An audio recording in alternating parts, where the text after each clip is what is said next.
पुण्याच्या इंदापूर तालुक्यामध्ये खडकवासला कालवा मुसळधार पावसामुळे फुटलाय।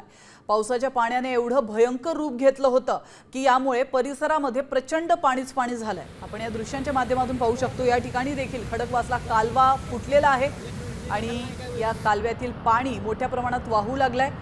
पावसाच्या पाण्याने एवढं भयंकर रूप घेतलंय की त्यामुळे परिसरामध्ये प्रचंड पाणी साचलेलं आहे।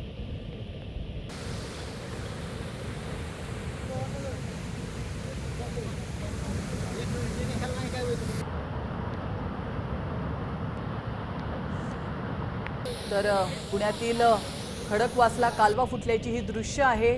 मोठ्या प्रमाणात पाणी या ठिकाणी वाहून जात आहे आणि हे वाहणारं पाणी गाव वस्तीत देखील शिरते आणि लोकांचं नुकसान होताना देखील पाहायला मिळत आहे। पुण्याच्या इंदापूर तालुक्यातल्या खडकवासला कालव्याची ही दृश्य आहे।